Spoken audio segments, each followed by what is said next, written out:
반갑습니다. 엑스테드론입니다. 오늘 이 시간에는 인스파이어 3의 RC 플러스 조종기 내부에 있는 파일럿 2 소프트웨어의 메뉴들에 대해서 소개해드리는 시간을 갖도록 하겠습니다. 여러분들 지금 보시는 화면에 메인 화면에 보면 하단에 카메라 뷰 입력이라고 되어 있죠. 거기를 클릭해보면 내부로 들어가게 되고요. 위쪽에 보면은 카메라에 대한 OST 정보가 쭉 나열이 되어 있죠. 지금 뭐 ISO 값이라든가 셔터 스피드, 그리고 뭐 조리개 값, 그리고 뭐 노출, 화이트 밸런스, 그리고 럿을 어떤 걸 쓰고 있는지, 파일 포맷은 어떤지, 뭐 클립 넘버라든가 현재 저장할 수 있는 시간이라든가 용량, 남은 SSD 용량, 렌즈를 몇 미리를 지금 장착하고 있는지, 끝에 타임 코드까지 이렇게 쭉 돼 있습니다.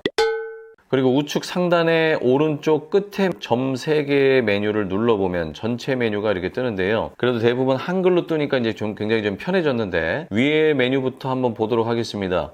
기체 메뉴에 보시면 홈 포인트를 설정할 수 있는 것이 있는데, 여러분들이 처음에 홈 포인트를 인식한 이후에 비행 중에 조종기 또는 기체 위치를 기준으로 홈 포인트 위치를 변경시킬 수 있습니다. 비행 중에만 가능하고요. 그 밑에 다중비행 모드 활성화라는 것은 조종기에 보면은 NSF라고 하는 다중비행 모드 키가 있습니다. 그 키를 조정을 해서 노멀 모드와 스포츠 모드는 둘 다 동일하게 쓰는 건데, F라고 하는 펑션 모드로 놨을 때 여러분들은 트라이팟 모드로 쓸 건지 아니면 에띠 모드로, 자세 모드로 쓸 건지 결정하실 수 있습니다. 그래서 일반적인 촬영 모드로 쓰실 때는 트라이팟, 스포츠, 노멀 모드로 놓으시면 되겠습니다. 그래서 위에 다중비행 모드 활성화를 끄게 되면은 여러분들은 스포츠 모드라든가 펑션 모드를 쓸 수 없고 노멀 모드만 사용할 수가 있습니다. 그리고 그 밑에 보면은 리턴 투 홈, 자동으로 귀환하는 모드인데, 사전 설정과 최적 두 가지가 있죠. 사전 설정된 방식으로 기존 방식대로 오는 게 있고, 최적의 방식대로 오는 두 가지 방식이 있습니다. 어느 정도 밝기가 확보가 되고 비전 시스템이 정상적으로 동작을 할 때 기체는 자동적으로 개방된 쪽으로 비행을 하면서 내가 세팅해 놓은 고도값을 지키면서 이제 리턴 경로대로 복귀를 한다는 거고, 최적의 상태로 놓게 되면 동일한 상황인데 빛이 확보가 되고 정확하게 비전 시스템이 동작을 할 때 기체가 스스로 고도라든가 리턴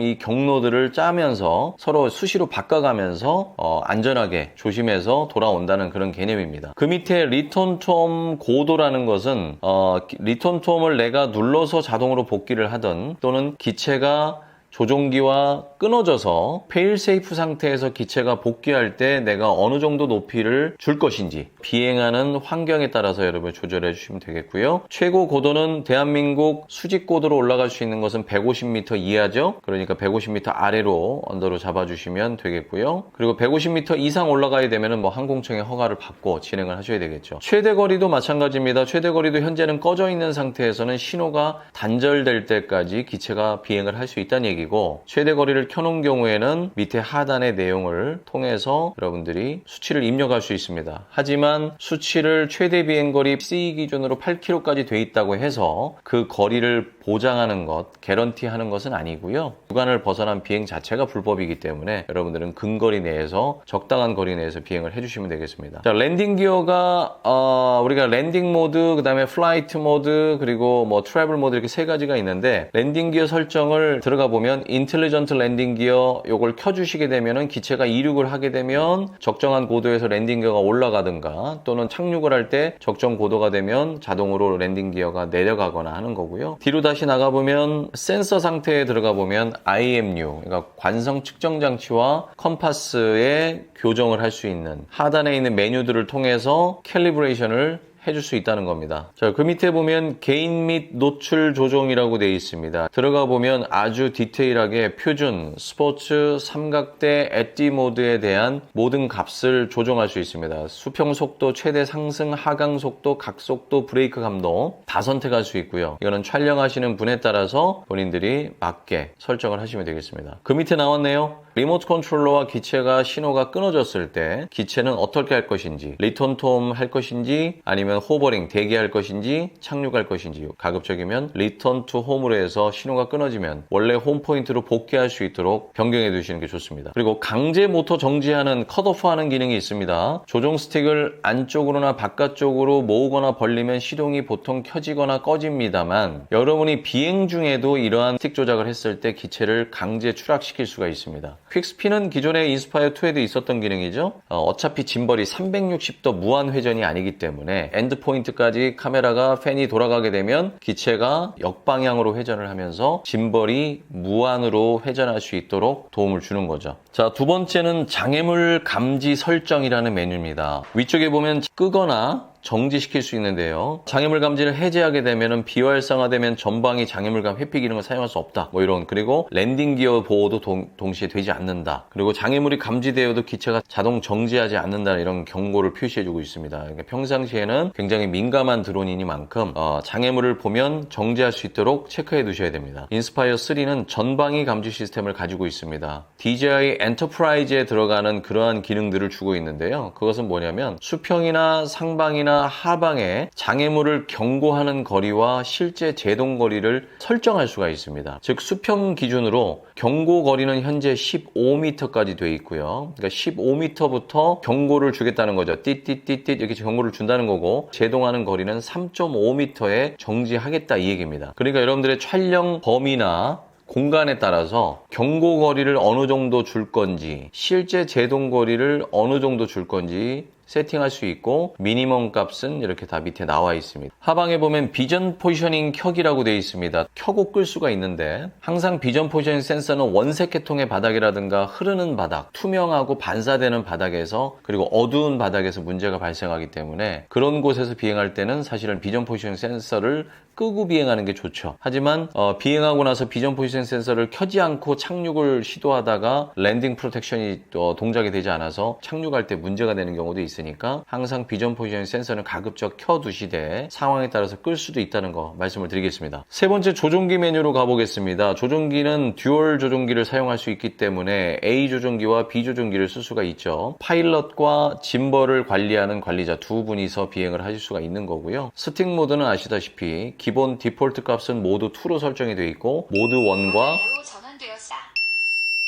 모드 3으로 되었습니다. 자, 이렇게 모드 2로 음성 안내까지 나옵니다. 밑에 또 친절하게 듀얼 RC를 사용할 경우에는 짐볼 조작자의 세팅을 할 수 있도록 이렇게 뭐 롤값, 요값, 피치값 뭐 이런 것들을 세팅할 수 있도록 본인의 입맛에 맞게 다이얼 조절까지 할 수 있도록 되어 있습니다. 밑에 있는 조종기 캘리브레이션은 RC 플러스의 양쪽 스틱 값이 그리고 다이얼 값이 맞지 않을 때 파이어 3의 기체 전원을 끈 상태에서 진행을 해주시면 되겠습니다. 지금은 켜져 있기 때문에 안 되죠. 그리고 리모트 컨트롤러 버튼 맞춤 설정은 RC 플러스에 보면은 여러 가지 키가 있습니다. C1 키, C2 키, C3 키, OD 키 뭐 이런 것이 있는데 본인의 취향에 맞게 커스터마이징 할 수 있는 거죠. 들어가 보면 프로필도 프로필 1, 2, 3 돼 있어서 팀 내에 여러 파일럿이 비행을 하는 경우에는 본인의 프로필에 맞게끔 세팅을 해 놓으시면 되고요. 어떤 기능을 넣을 것인지, 나는 노출 쪽으로 할 건지, 포커스 쪽으로 할 건지, 모니터링으로 할 건지, 뭐 짐벌을 할 건지 여러 가지가 있죠. 비행 컨트롤러까지 본인의 느낌에 맞는 걸로 세팅을 하시면 됩니다. 그리고 밑쪽에 보면은 L1, L2, L3, R1, R2, R3도 제가 종전 영상에서 설명드렸던 RC 플러스의 스틱 좌우측 하단에 보면은 하드웨어 키가 있죠. 그 버튼을 눌렀을 때 어떤 게 동작이 되게 할 건지를 세팅할 수 있고, 밑에 OD 버튼은 오른쪽 스틱 하단에 있습니다. 그 OD 버튼을 통해서 상하 좌우 값에 뭐 노출 증가 감소, 뭐 짐벌 중앙 복귀 여러 가지의 기능들도 넣어서 활용할 수가 있습니다. 정말 디테일하게 전문 촬영 장비로서의 그런 기능들을 다 가지고 있네요. 밑에 초기화는 전부 리셋시키는 거죠. 자, HD 영상 신호 쪽으로 가보겠습니다. 작동 주파수는 2.4GHz와 5GHz 그리고 듀얼 밴드를 지원하기 때문에 여러분들은 듀얼 밴드로 놓으시게 되면 최적의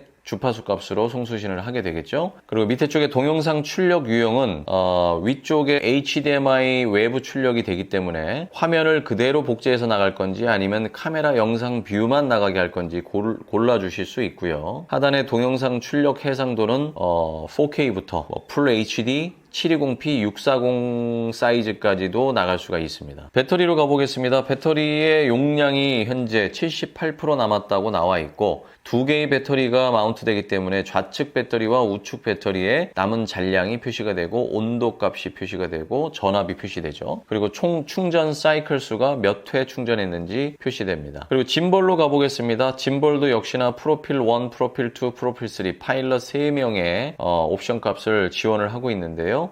밑에 달린 X9 8K 에어 이 카메라 유닛에 짐볼 피치 최대 속도를 조절할 수 있고 피치의 노출, 그리고 팔로우 모드에서 짐볼 펜 제어 활성화, 이걸 끄게 되면은 프리 모드가 아닌 팔로우 모드 상태에서는 펜을 돌릴 수가 없습니다. 아주 디테일한 메뉴들이 굉장히 많습니다. 자, 밑에 새롭게 생긴 RTK라고 하는 메뉴가 있습니다. 측량이라든가 정사영상 촬영용으로는 사용할 수는 없는데 이 RTK, 센티미터 단위로 포지션을 유지해 줌으로써 여러분들이 지정된 어떤 특정한 환경 내에서 촬영을 해야 될 때 정밀하고 정확한 비행이 가능합니다. 그러기 위해서는 RTK를 활성화시켜 주셔야 되는데 두 가지 방식이 있습니다. 그러니까 네트워크 RTK를 이용하는 방법도 있고, 그리고 DRTK2 모바일 스테이션을 설치해서 기준점을 두고 설치하는 경우도 있고, 국토지리정보원에서의 어떤 기준값을 불러와서 여러분들이 이 기체가 훨씬 더 정확한 포지셔닝으로 비행을 할 수 있도록 하는 거고요. 자, 그러면 프로 모드로 한번 넘어가 보겠습니다. 히스토그램이라든가 파형, 그리고 지브라 스트라이프, 프레임 가이드도 줄 수가 있어요. 그래서 현재는 지금 16대9로 세팅이 되어 있는데 촬영하시는 분이 2.35대1로 체크를 한다? 이렇게 프레임 가이드 투명도도 줄 수가 있습니다. 그리고 밑에 쪽에 안전구역을 둘 수가 있어서 촬영 안전구역을 또 여러분들이 표시해 줄 수 있어요. 격자선이야 기존에 있었던 기능인데, 그리고 포커스 피킹, 이것도 색깔도 정할 수 있고 피킹 레벨도 낮음, 중간, 높음 다 정할 수 있고요. 자, 타임 코드에 들어가 보면 여러 가지 또 메뉴들이 나오죠. 실행 모드나 모드에 대한 거, 카운터 모드, 넌 드랍으로 할 건지 드랍 프레임으로 할 건지. 여기서는 지금 드랍 프레임 안 눌러지는데 실질적으로 지금 위에 보면은 60프레임으로 되어 있기 때문에 이거를 드랍 프레임으로 바꿔주게 되면은 그때 이제 만져지겠죠. 그리고 카메라 뷰의 TC 표시, 타임 코드 표시, 요거를 해놓은 경우에는 우측 상단에 보이는 거고, 그리고 렌즈 프로필에 들어가 보면 렌즈 모델에 대한 것이 나와 있고 아직 캘리브레이션은 안 됐다고 나오고요. 러스 설정을 할 수 있죠. 하이브리드 로그 감마, 디로그, 렉 709를 지원을 하고 있고, 러스를 가져올 수도 있는데 SSD에 아직 안 넣어놨으니까 러스를 삭제할 수도 있고요. 측광 모드, 그리고 밑에 깜빡임 방지 자동으로 해놓으면 되겠죠. 이제 기타 설정에 가보면 현재 비행 경로 표시 ON 하게 되면 이제 비행한 경로를 궤적으로 표시해주고, 단위 설정은 어차피 우리는 미터 퍼 킬로미터 퍼 아워로 보는 게 편하니까 온도라든가 GPS 형식을 이렇게 봐주시면 되겠습니다. 위도 경도 표시라든가, LED 설정은 프레임 암에 있는 LED를 켜고 끄거나, 그리고 LED 자동 꺼짐은 이제 촬영 중에 자동으로 꺼지게 할 건지, 그리고 하단에 있는 보조등은 비전 포지셔닝 센서가 GPS가 원활하지 않은 환경에서 호버링을 유지해 주는 거기 때문에 자동으로 해놓게 되면 어두워지면 자동으로 불을 켜게 됩니다. ESC 신호음, 그러니까 ESC 신호음을 통해서 기체를 분실했거나 이럴 때 이거를 켜게 되면 이제 소리가 막 크게 들리거든요. 그래서 이제 기체를 주변에서 찾을 때 용이합니다. 자, 이렇게 해서 오늘은 파일럿 2라고 하는 소프트웨어에 대해서, 메뉴에 대해서 좀 배워봤고요. 오늘 좀 메뉴가 많다 보니까 설명이 좀 길어졌습니다. 자, 그 외에 궁금하신 부분들은 저희 XT드론으로 연락 주시면 상세하게 설명을 드리도록 하겠습니다. 저희 XT드론에 인스파이어 3가 진열이 돼 있으니까 오셔서 한번 마음껏 보시고, 여기에 안에서 실내에서 비행을 할 수는 없지만 여러분들이 직접 간접 체험을 해보실 수 있으니 언제든지 방문 환영하겠습니다. 자, 오늘 영상은 여기까지고요. XT드론 구독과 좋아요, 알림 설정 꼭 잊지 마시고 다음 영상에서 또 뵙도록 하겠습니다. 감사합니다.